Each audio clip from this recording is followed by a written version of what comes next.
Media reports on the ANC NEC meeting last week were dominated by Tito Mboweni's economic paper.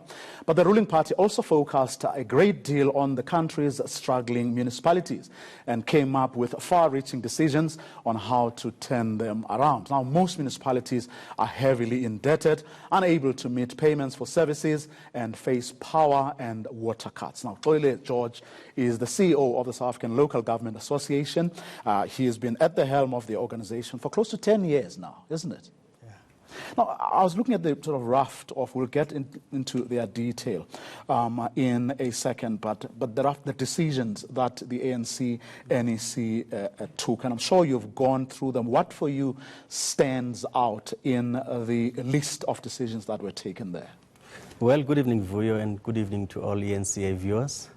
I think one of the key issues that stands out for us as local government leaders was a commitment to review the funding model of local government. And it's one area that, as SALGA, we've been advocating for quite a number of years, at least for about 7 years. But it had to take up to this level that there's general awareness and also appreciation of the magnitude of the problems facing local government. And one of those is the question of how the overall fiscus is allocated. Very few people know that in South Africa, out of the total budget in the fiscus, local government receives approximately 9%.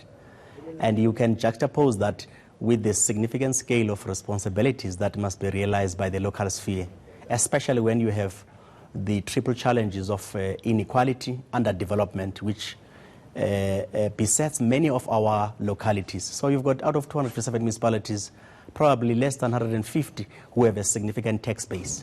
So the funding model reviewal is one of the areas that we think as SALGA leadership will go a long way in ensuring that at least we can attend to the fundamentals that are behind the symptomatic issues that we see day to day, that indeed municipalities are struggling to have resources to match the pace of the backlog, as well as match the pace of citizens' expectations, which are very justified, but the capacity constraints on funding and other attendant problems, they tend to compound the picture. So we're very pleased with that commitment at the highest level of the governing party. The second issue is around commitments that are expected of leaders to commit to good governance, which is one of the main problems that we have seen in many municipalities, that simple issues that may require preventative measures, so to speak, to identify risks much area and provide much needed leadership to prevent recurrence of issues like Auditor General. And there's now clear commitments that leaders must make sure that they don't run across the responsibilities of being political leaders versus interfering in administration, but exercise firm oversight at the same time and not shy away when being called upon to call managers to account for conduct that is inconsistent with the values that we want to see in local government. But what did last week's ANC NEC meeting say, or resolve that it hadn't or never said before on both those issues? Clean governance, responsibility, and so on, but also on the issue of the funding of local government. What advanced, these issues last week? Well, I think, Vuyo, there was a presentation on the state of local government. Firstly, appreciating the great strides that have been made in ensuring that we extend the social wage, the basket of services that our people require in terms of water, electricity.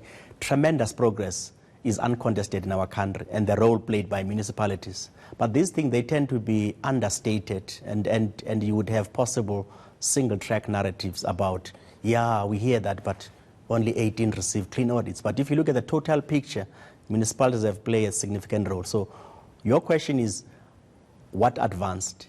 And what has ensured the change? I think in the total appreciation of the state of local government, it became clear that amongst other things, the structural dimension of the problem is quite significant. And that structural dimension is around funding. So the commitment is that there must be clear, urgent action taken to review the national fiscus, especially on the division of revenue, to make sure that there's clear proposals on what component if any, that needs to be reviewed, and how, and the quantum of that. And this takes place in the context, of course, of a fiscally constrained environment in the country. So part of it is to make sure that we achieve efficiencies within the system. So that commitment, we're quite pleased that it comes across with a firm commitment that there must be teams that would work on it, especially the level of government, led by our Minister at Kokta, as also the Minister of Finance, to lead these issues.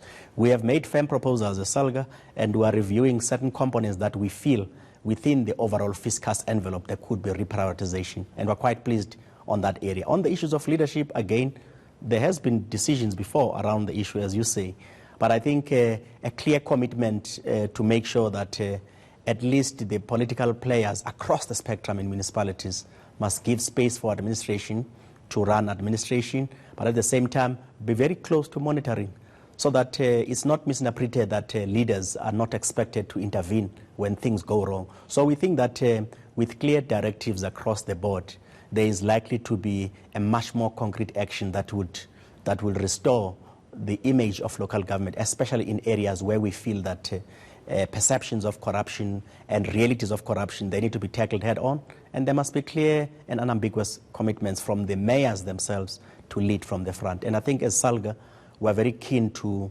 push for achieving greater levels of commitment. We're currently seeing 148 municipalities acting on incidents of wrongdoing, but we think that that number must go up to 257, because that's the total number we have. So we want to see clear concomitant action at the same time when there's real capacity limitations for you. Also at the level of support from national government, provincial government, that must also be implemented vigorously to make sure that the system functions and is accountable and is responsive to the needs of citizens. A quick one, debt owed to and by municipalities. And I want to link that to the conversations that have been going on within SALGA around the role that municipalities should be playing, ideally, or in terms of the constitution, in the energy space. Well, in the energy space, firstly, the issue of the debt is currently sitting at 165 billion rand and growing. Now, that's quite alarming because it's coming from levels that was around less than 10 billion in the next 15 years or so. Many interventions put in place. And we think that there are areas where there has to be a balanced commitment, as also the Minister of Finance has made it very clear. Whoever owes each other must commit to pay. If government owes municipalities 10.8 billion rand, government must pay municipalities. Arguments must be later. At the same time, citizens are owing municipalities almost 67% of that total. It's huge. So a culture of payment and also a significant shift on how we offer services to make sure that where it's possible we put prepaid systems in place. Business owes municipalities 22 billion rand.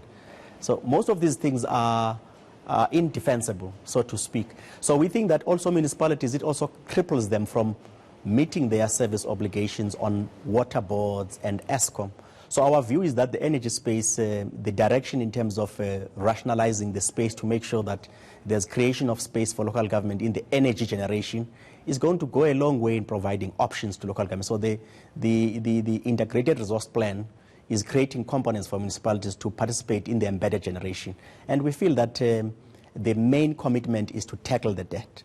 And where the debt is tackled, historical debt in the main from 1995 must also be looked at in a way that also looks at which component of this debt is realistically collectible. If it is unrealistically collectible, there must be a policy response to it, because we believe quite a huge component of that debt is realistically uncollectible because of the long tenure in which it has run. It's almost like gross interest after interest. And we think that those measures would help local government somehow to emerge stronger from its core mandate to improve the quality of services to our people. And that's where we're going to leave it for this evening. Thank you very much for coming through. And that's Kolile George, the CEO of the South African Local Government Association.